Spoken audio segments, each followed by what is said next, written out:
Hello.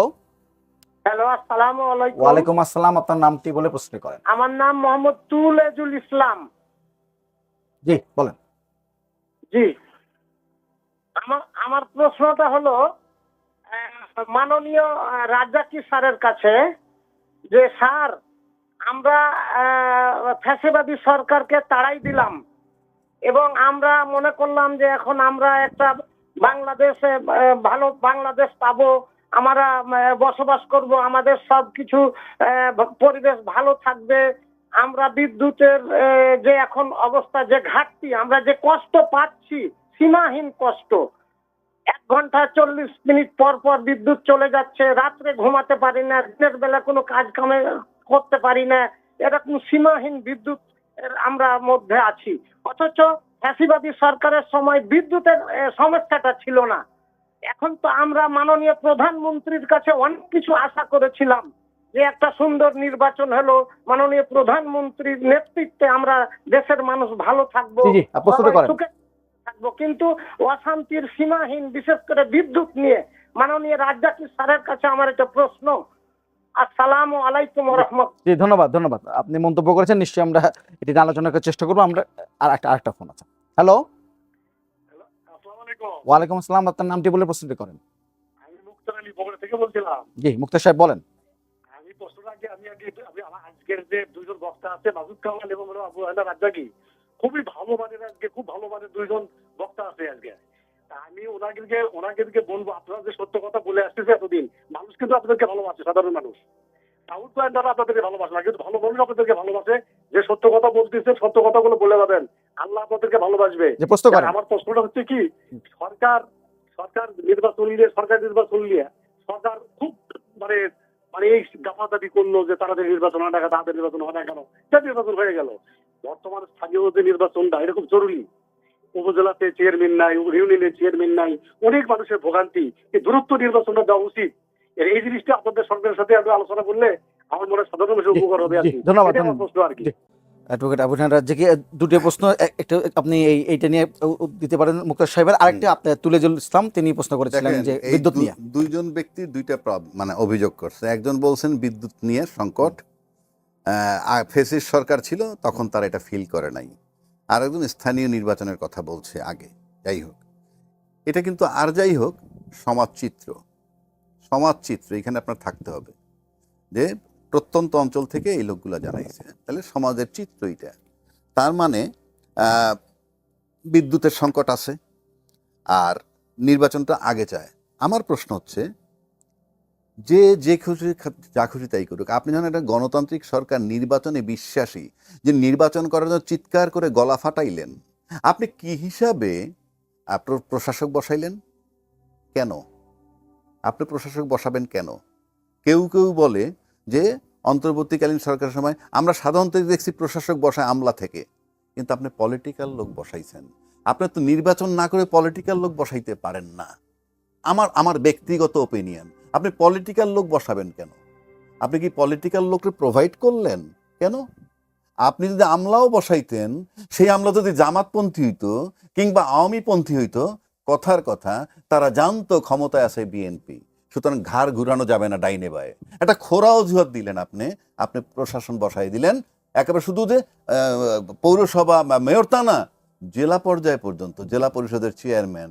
আপনি গণতান্ত্রিক লোক, আপনার গণতন্ত্রে বিশ্বাস করেন না, নাম্বার ওয়ান, অথবা আপনার কনফিডেন্সের অভাব। বিকজ আপনি পার্লামেন্ট নির্বাচনে কি হয়েছে আমরা জানি না, বাট অনেক মেকানিজমের কথা আমরা শুনি। সেই মেকানিজমটাকে যদি আপনারা মনে করেন, তাতে যদি আতঙ্কিত হয়ে থাকেন, আজকে 4 মাস হয়ে গেল, আপনারা প্রশাসক বসাইলেন কেন? এক ভাই বললেন আমাকে যে আমাদেরকে খুব ভালোবাসেন। ইয়েস, যারা আমাদেরকে ভালোবাসে, আপনি মনে রাখবেন, সাধারণ লোকেরা যাকে ভালোবাসে সে সরকারের কাছে অপ্রিয় ব্যক্তি হয়। আবার সরকারের কাছে যিনি প্রিয় ব্যক্তি হন, সাধারণের কাছেই তিনি অপ্রিয় ব্যক্তি হন। সুতরাং সরকারে যারা যারা যাবেন তারা অপ্রিয় হবেন। এই কারণে কথা দিয়ে কথা রাখেন না। নির্বাচনের আগে সমস্ত প্রতিশ্রুতি আপনারা ভঙ্গ করেছেন। গণভোটের কথা বলছেন, জুলাই সনদের কথা বলছেন, এখন আপনি বলতেছেন এই আইনে নাই, সেই আইনে নাই। আপনি বলার সময় হিসাব করেন, আপনি তো দেশটা চালাবেন। এইবার আসেন জামাতের বুদ্ধিতে, মাসুদ ভাই একটা কথা বলছে জামাতের বুদ্ধিতে, আবার কেউ কেউ বলে গুপ্ত জামাত অনেক আছে বিএনপির মধ্যে। সেদিন দায়িত্বশীল একজন লোক, মানে নাম বলতে চাই না কারণ সবাই জানে এগুলা, জামাতের বিএনপির মধ্যে অনেক গুপ্ত আছে জামাত। তা আপনি তো আপনার গুপ্ত জামাত চেনেন না, জাস্ট কুইট দ্য পজিশন, আপনি ছেড়ে দেন না ক্ষমতা। আপনার দলের মধ্যে গুপ্ত আছে, আপনি বলতেছেন don't use this vague term. তাহলে আপনি গুপ্ত লালন পালন করছেন না, আপনি বুঝেন না ভেগ টার্ম দিয়ে নিজের চামড়া বাঁচান। গুপ্ত খুঁজে বের করেন, না পারলে কুইট করেন। আবার জামাতের বুদ্ধিতে যদি প্রশাসক নিয়োগ করে থাকেন, তাহলে আপনার ক্ষমতায় থাকার দরকারটা কি? আপনি তো বোঝেন না তাইলে যদি এই হয়। So this is the scenery of the country. আপনি সিম্পল আসেন যে এই যে যাদেরকে বিনা প্রতিদ্বন্দ্বিতায় মানে নির্বাচন ছাড়া বসাইছে শুধু মাঠ বানানোর জন্য, কিন্তু যে প্রক্রিয়া চলছে দেশ এবং তারা যা করছেন তাতে আমার কাছে মনে হয় তারা প্রতিদিন পপুলারিটি হারাবেন, যেটা মাসুদ ভাই বললেন। কারণ আপনার তো অ্যাকশন দেখতে হবে। আপনি জানেন না যে একটা ওয়ারিশান সনদ নিতে রাফলি 10,000 টাকার নিচে কোথাও হয় না। এখন আপনি বলেন যে এটা কি, এটা তো একটা রাষ্ট্র তো রে ভাই, নাকি? তো এটা তো তামাশার জায়গা না। সেই জন্য আমি বলছি যে আপনারা এই মুক্তার আলী সাহেব এবং তুলেজুল ইসলাম সাহেব নিয়ে বলছেন। যেটা বলছেন, একেবারে আমি মনে করি তারা সমাজচিত্র। এটা থেকে সরকারের দায়িত্ব নিতে হবে। আর যদি সরকার মনে করেন, ইনফ্যাক্ট আমার কাছে মনে হচ্ছে যে নির্বাচন করছিল কেন, আমি বলি আপনাকে, তারা মনে করছিলেন যে নির্বাচনটা হয়ে গেলেই বোধহয় আমরা এত পপুলার আপনারা তো পপুলার না। এটা হইলো আওয়ামী লীগ সরে গেছে বলে। আমি একদিন টকশোতে গেলাম, একজনে বলতেছে এখন দেশে আয়নাঘর নাই, এখন দেশে বিনা বিচার হত্যা নেই। Yes, correct. এটার ইমপ্রুভ তো আপনারা করেননি, ওরা চলে গেছে বলে এটা নাই। ওরা থাকলে তো 29 সাল পর্যন্ত চলমানই থাকতো। Thank you Masud Kamal. আপনার কাছে একজন দর্শক ফোন করেছিলেন, মুক্তার সাহেব, তিনি বগুড়া থেকে ফোন করেছিলেন। তিনি বলেছেন যে জাতীয় নির্বাচন নিয়ে বর্তমান সরকার খুবই তাড়াহুড়া করেছিল এবং তারা চাচ্ছিল দ্রুত যেন নির্বাচন হয়, তাহলে স্থানীয় সরকার নির্বাচন দিতে তারা দেরি করছে। এটা নিজেরা গুছিয়ে নিচ্ছে। আমি নিজে এটা মনে করি খুব একটা অন্যায় হচ্ছে, এবং আমি তো এটাও মনে করি যে আসলে জাতীয় নির্বাচনের আগে স্থানীয় সরকার নির্বাচন হওয়া উচিত ছিল। কারণ দেখেন, এমপি সাহেবরা এই যে হয়েছে 30 জন এমপি হয়েছে, এটা হতে তাদের হয়তো এমপি হয়েছে, কেউ মন্ত্রী হয়েছে, নতুন সরকার হয়েছে, এটুকু হয়েছে।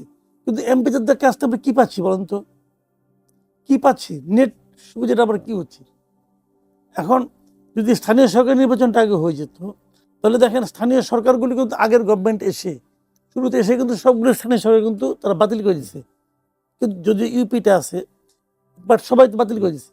এই একজন কমিশনারের কাছে কত কাজ মানুষের, এই যে আপনার কেউ মারা গেলে পরে এই ওয়ারিশান সার্টিফিকেট অমুক তমুক, এটা ওয়ারিশ এই যেগুলি করতে হয়, জমা ভাগ বাটোরা, তারপরে আপনার ক্যারেক্টার সার্টিফিকেট। আমি যে দেখেছি যে একজন কমিশনার অথবা কাউন্সিলর যাই বলেন, তার কাছে সাধারণ মানুষের প্রায় 21 থেকে 22টা কাজ আছে, আর এই কাজগুলি করে। তো এই কাজগুলির জন্য এই যে জন্ম মৃত্যু সার্টিফিকেট, এগুলো তো এই কাজগুলি তখন বন্ধ আছে। এগুলি কে করতেছে জানেন? এই যে মনে করেন এখনকার একটা থানা শিক্ষা অফিসার, সে তার কাজের বা অতিরিক্ত এই কাজটা করতেছে। তো ওরা এই এলাকার লোকের কয়জনকে চিনে? তো এইটা তো আরো আগে করা উচিত ছিল, কিন্তু তাদের সরকার করতেছে না। কেন করতেছে না? নিজেদের ধান্দা। সিটি কর্পোরেশনগুলিতে নিজেদের লোকজন যে দলীয় লোক বসাইছে প্রশাসক হিসেবে, কাজটা ভালো করে নাই তো, একদমই ভালো করে নাই কাজটা করছে। এই করার মাধ্যমে তারা কিন্তু আসলে আলটিমেটলি যে সমস্ত প্রার্থী হবে তাদের, এই প্রার্থীদের জন্য ক্ষতি করছে। এই দুইটাই যে উত্তর আর দক্ষিণের দুটো প্রশাসক সব ইয়েতে বলি, আলটিমেটলি এদেরকেই তো আপনি মেয়র নির্বাচনে দিবেন। তো এই কয় মাসে কি এদের জনপ্রিয়তা বাড়বে না কমবে?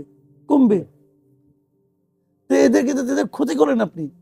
আমার তো ধারণা এটা জামাতের বুদ্ধিতে করছে, আমি একেবারে শিওর। কারণ আমলার মধ্যে প্রচুর ইয়ে আছে, মানে গুপ্ত জামাত আছে, কিন্তু ওরাই বুদ্ধি দিচ্ছে এগুলো করো, তাহলে আমাদের লোকজনের সুবিধা হবে। আমার এদের কোনো সন্দেহ নাই। এই যে স্থানীয় সরকারের প্রত্যেকটা জায়গায় সরকার তার নিজের লোকজনকে বসাচ্ছে গাইড জুড়ে, এটা বসানোতে সরকারের জনপ্রিয়তা বাড়ছে না, কমতেছে। এটা তো আরো আগে করতে পারতো, এখনো সময় আছে, দ্রুতবেগে গিয়ে করে ফেলানো উচিত। কারণ আপনি মনে রাখবেন, কোনো একটা দেশ তার স্থানীয় সরকার কতটুকু শক্তিশালী তার উপর নির্ভর করে ওই দেশের প্রকৃত উন্নয়নটা হবে কিনা। এখানে বসে ওই যে সংসদে বসে বসে 300 জনে বসে বসে এর গা চুলকাই দিচ্ছে, এর নিয়ে মক করতেছে, এগুলি করে দেশের কোনো উন্নতি নাই। এটা তাদের একটা ক্লাব আর কি, তারা ক্লাবে বসে হাউকাউ করতেছে, একটু কোনো অসুবিধা নাই, তো আমার কোনো আপত্তি নাই। কিন্তু স্থানীয় সরকারের কি হচ্ছে, ওগুলো তো আমরা হাতে পড়ে আসছে, এবং আমরা এটাই চাই। মানে এই সরকার আমলাতন্ত্রের চক্করে এমন ভাবে পড়ে গেছে, ওরা নিজেরাও জানে না কেমন করে পড়ে গেছে। দেশ চালাচ্ছে এখন আমলারা বেসিক্যালি। এটা কি বলবেন আর? আজকে সংসদে একটি বক্তব্য এসছে, নতুন বক্তব্যই মনে হলো আমার কাছে। মাহবুবউদ্দিন খোকন, বিএনপি সংসদ সদস্য, তিনি ব্যারিস্টার মাহবুবউদ্দিন খোকন, তিনি বলেছেন যে বর্তমানে যে দুর্নীতির প্রচুর টাকা, বিশেষ করে গত সরকারের আমলে পাচার হয়ে গেছে, সেই টাকাগুলো বাজারে আসছে না, কিংবা অন্য কোথাও ব্যবহার হয়ে যাচ্ছে, যে সরকার আনতে পারছে না, ফিরত আনতে পারবে না। তিনি বুদ্ধি দিয়েছেন যে 500 টাকা এবং 1000 টাকার নোট বাতিল করে দেওয়ার জন্য। যদি বাতিল করে দেওয়া হয়, যে টাকাগুলো ঘরে আছে সেই টাকাগুলো বাধ্য হয়ে তারা ব্যাংকের কাছে জমা দিতে আসবে, এবং সেই টাকা থেকে যাদের টাকা অবৈধ, তাদের টাকা থেকে 20% করে যদি কেটে নিয়ে সাদা করে দেওয়া যায়, তাহলে দেশের যে বাজেট ঘাটতি আছে সেটাও দূর করা সম্ভব হবে। এই বুদ্ধিটা কেমন লাগলো? শুনেন, কমন সেন্স একটা কথা আছে, বুঝছেন? কমন সেন্স খুব রেয়ার জিনিস, এটা খুব মানে একটা বড় গুণ। কমন সেন্স থাকাটা ম্যাক্সিমাম মানুষের কমন সেন্স থাকে না। তো কমন সেন্সটা খুব প্রশংসিত একটা গুণ মানুষের। আমার মনে হয় ওনার কমন সেন্স ভালো, মাহবুবউদ্দিন খোকন সাহেব। উনি তো নেতাও আপনাদের, বারের সুপ্রিম বারের প্রেসিডেন্ট। ওনার কমন সেন্স খুব ভালো। কিন্তু একটা কথা মাথায় রেখেন, কমন সেন্স দিয়ে না বড় কাজ করা যায় না, কমন সেন্স দিয়ে ছোট ছোট কাজ করা যায়। যেমন ধরেন, আজকে বাসায় কি রান্না হবে, আজকে বৃষ্টির দিন, তাহলে একটু খিচুড়ি রান্না করা যায়, এগুলো কমন সেন্স। হ্যাঁ, এটা দিয়ে বড় কাজ করা যায় না। মনে করেন আপনি 500 লোকটা খাওয়াবেন, ওই কিন্তু কমন সেন্স খাটবে না। আপনি যে বলেন এই ডালের মধ্যে লবণ কমেছে, লবণ দিয়ে দাও, এটা আপনি করতে পারেন কমন সেন্স। কিন্তু ওই বড় কাজ করতে গেলে এক্সপার্ট লাগবে। তো উনি তো এই কাজের এক্সপার্ট না, উনি তো ইকোনমিক্সের এক্সপার্ট না, ইকোনমির এক্সপার্ট না। উনি এই কাজ করতে যান কেন? মন্তব্য যেটা করলেন, এই মন্তব্য তো ভাই আরো আগে পরীক্ষিত ভুল পদ্ধতি। ভারতে এটা নিয়ে প্রায় একটা সরকার পড়ে যাওয়ার মতো অবস্থা হয়েছিল।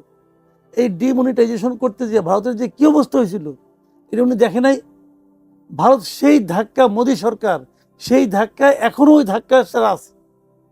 মোদী সরকার তো বলছিল যে কালাধন ফিরে আসবে, অমুক আসবে, তমুক আসবে। জিজ্ঞেস করছে বিরোধী দল, কই কালাধন আসছে ফিরা? একটা কালাধন ফিরে আসে না। মাঝখান থেকে গরিব মানুষ দিনের পর দিন ব্যাংকের সামনে লাইন দিয়ে পড়ে আসছিল, এবং ওটাকে জনপ্রিয় করার জন্য মোদী সরকার তার মানে কেউ তার আত্মীয়-স্বজন, ঘনিষ্ঠ আত্মীয়-স্বজনকে পর্যন্ত ওই লাইনে নিয়ে দাঁড় করাইছিল, দেখার জন্য কতটা সিরিয়াস। কিন্তু আলটিমেটলি ওইটা ভুল হিসাবে প্রমাণিত হয়েছে ভারতে। বিজেপি এখনো বলে না যে এটা ভালো কাজ হয়েছে, তারা বলে এটা ভুল হয়েছে। তো যেটা প্রমাণিত একটা ভুল পদ্ধতি, সেই পদ্ধতিতে উনি যাচ্ছেন। ভাবলাম যে একটা নতুন কথা কইলাম। অনেক সময় হয় কিন্তু, যে মনে করেন 500 জন কথা বলতে, একটা কিছু তো বলতে হবে, যে সামথিং নিউ। নতুন কথা না বললে তো এটা পত্রিকার কভারেজে আসবে না। উনি একটা নতুন কথা বললেন। তো এইটা এই সমস্ত সেন্স এখানে কাটানো ঠিক না রে ভাই। ডিমনিটাইজেশন করে উনি একটা এক্সাম্পল দেখে একটা পৃথিবীতে কোথায় হয়েছে এটা? এটা হলো কমন সেন্সের ব্যাপার, যে টাকাগুলি আমি সব নিয়ে আসবো। আপনি কেমনি নিয়ে আসবেন টাকা? কেমনে আনবেন? ঘরে টাকা আছে, যার ঘরে অনেক টাকা, মনে করেন যে লোক 1000 কোটি টাকার কায় কারবার করে, সে টাকা ঘরে রাখে? ঘরে রাখে তো ভাই মিডল ক্লাস, ঘরে রাখে লোকে মহিলারা জামার পকেট থেকে নিয়ে নিয়ে জমা এক জায়গায়। ওই টাকা আইনে আপনি অর্থনৈতিক মন্দা ঠিক করবেন, ওই টাকাতে আপনি মানে মানুষের কাছ থেকে ওগুলি নিয়ে আসবেন। অনেক লোক টাকা ভাঙাইতে পারবে না। অনেক ঘটনা আছে ভাই, গ্রামে গ্রামে যাই দেখেন না, হয়তো হাজব্যান্ডের পকেট থেকে 5 টাকা 10 টাকা নিচ্ছে, 500 টাকা 100 টাকা নিচ্ছে, নিয়ে হয়তো তার মেয়ের কিছু একটা করে দিবে, অমুক করবে তমুক করবে, তাই না? ওটা সে হাজব্যান্ডকে দেখাইতেও পারে না, ওটা তোষকের নিচে এটা অচল হয়ে যাবে, এটা বেরো করতে পারবে না। এটা খেয়াল করেন। তো এই বিষয়গুলো বোঝা উচিত। মানুষের মাথার মধ্যে যে এত কম বুদ্ধি থাকতে পারে, উনি আবার বড় উকিল তো। কেমন আজকাল মানুষ পকেটে টাকা রাখে না, কার্ড রাখে। বড় বড় লেনদেন কি টাকা দেওয়া হয় নাকি? 10,000 টাকা জিনিস আমার পকেট থেকে একটা আগা ব্যাগের এখন আর কিনে না। আর উনি বলতেছে সব নোট নিয়ে আসলে তার কাজ হয়ে যাব। ভাই, যারা টাকা পয়সা যারা নাকি বিদেশে পাঠায়, এটা কি নোট দিয়ে পাঠায়? নোট দিয়ে পাঠায় নাকি? ইহ। পাগল। জি, এ বিষয়ে যদি কেমন হয় যদি 500 টাকা না না উনি যেটা বলছে শুনেন, মাহউদ্দিন খোকন আমার খুব প্রিয় একজন মানুষ, রেগুলার দেখা হয়। উনি হয়তো সরল বিশ্বাসে কথাটাকে বলছে। উনি এটাও বলছে যে সব টাকা যদি ব্যাংকে চলে আসে যাদের কাছে আছে, তাহলে তার উপরে একটা কর নিবে, কিছু ঘাটতি পূরণ হবে। যাদের টাকা ট্যাক্সে দেখানি না। হ্যাঁ, ট্যাক্সে দেখায়নি, মানে সরল বিশ্বাসে সরলীকরণ করছে। কিন্তু বাংলাদেশের মানুষের খাইচ্ছতগুলো তো আমরা জানি, বা সরকারের খাইচ্ছতও জানি। আপনি কল্পনা করেন 1 লাখ, 2 লাখ, 5 লাখ এই যে টাকাগুলো যারা গ্রাহকরা সরল বিশ্বাসে রাখছিল, তাদের হাহাকারটা দেখতেছেন? কয়টা ব্যাংক যে মার্জার হইতেছে, টাকা পাচ্ছে না। হ্যাঁ, এই যে 1 লাখ, 2 লাখ, 5 লাখ করে যে লোকগুলা টাকা দেয়, সেই টাকাটা আপনি 1000 কোটি আপনি দিয়ে দিতেন একটা কর্পোরেটরে। কেন? এটা কি তাদের বাপ দাদার টাকা? যে টাকার রিকভারি নাই, যাইনে শুইনে আপনি দিচ্ছেন, ওই টাকা থেকে আবার রাজনীতিবিদরা বেনিফিট পাইয়া তারা ভাইস ভার্সা হয়ে যাচ্ছে। অর্থাৎ রাজনীতিবিদ, কর্পোরেট এবং আমলা তিনে মিলে খাচ্ছেন লুটে পুটে। এখন এই সরল বিশ্বাসে মানুষ টাকাগুলো নিয়ে আসবে, আপনি কি করবেন? যে এতদিনের মধ্যে যদি জমা না দাও আমরা ব্যান্ড করে দিব। দেওয়ার পর আপনি ব্যান্ড করলেন না, ধরবেন ট্যাক্স। কি সুন্দর লাভ! আপনি মাহবুদ্দিন সাহেব প্লিজ একবার খালি প্রশ্ন করেন সরকারকে, 15 লক্ষ থেকে 35 লক্ষ টাকা পর্যন্ত ব্যাংকের এমডির বেতনটা কেন? কোন গ্রহ থেকে সে লেখাপড়া কইরা আসছে? যে কোন গ্রহ থেকে কি লেখাপড়া কইরা আসছে যে এত লেখাপড়ার করো, মানে করার পর 15 লক্ষ থেকে 35 লক্ষ টাকার বেতন নিয়ে টাকা লোন করার পর লোন রিকভার করতে পারে না, মানুষ সর্বস্ব হারায়, তারা রিটায়ার্ড করার পর বিদেশ পালায়। সেই এমডিগুলার একবার বিচার করেন, প্রশ্ন করেন 35 লক্ষ টাকা বেতন কেন, তার রাইটটা কি? 3 নম্বর আসেন, এই যে একটা সুন্দর কথা বললেন মাহমুদ্দিন খোকন সাহেব, যে কি যে এই যে বললাম যে ব্যাংকের হাহাকার, টাকা পাচ্ছে না যে ব্যাংকগুলায়, আপনি কেন দেবে মানুষ? আপনাকে তো বিশ্বাস করে না। ইন এডিশন কি হইতে পারে? আপনার এই বুদ্ধিতে মানুষ ডাইভার্ট হইতে পারে। কি? যার বাসায় 500 কোটি টাকা আছে, সেই লোকের বাসায় গেটের সামনে যাওয়ার রাইট কোনো পুলিশের নাই বাংলাদেশে, কোনো দুর্নীতি দমন বিভাগের, কারণে তারা খুব ক্ষমতাধর এবং এত টাকা তাদের কাছেই থাকে যারা বিনা পারিশ্রমিকে লুটপাট করে পায়। তাদেরকে এমন একটা বুদ্ধি দিলেন, কালকে সকাল থেকে তারা ডলার কেনা শুরু করে, আপনার ডলারের ক্রাইসিস হবে। কাজেই চিন্তা করতে হবে যে আপনি কি বলতেছেন। এটা সেই দেশ না যেই দেশে ব্যাংকের টাকা পাচ্ছে না, হাহাকার, সেইটার কথা বলেন না। পার্লামেন্টের দ্বারা কালকে কথা বলেন যে এই টাকাগুলা আবার আসেন। তারপরে কি হবে? এই যে কর্পোরেট যারা এই দেশে যে রাজস্বটা কালেকশন হবে, সেই রাজস্বটা লুটিপুটে খায় কারণ আমি শেষ করে দিচ্ছি। তারা কারা? তারা দেশের ডেভেলপমেন্ট ওয়ার্ক যখন করে, তখন কন্ট্রাক্টর, লোকাল কন্ট্রাক্টর, ওই কর্পোরেটের লোকগুলা, তারা কিন্তু বিলের নামে ওই রাজস্বের টাকাগুলো নিয়ে যাবে। ঘুরে ফিরে লিমিটেড লোকের জন্য আপনি সব করছেন। জি, আমরা আজ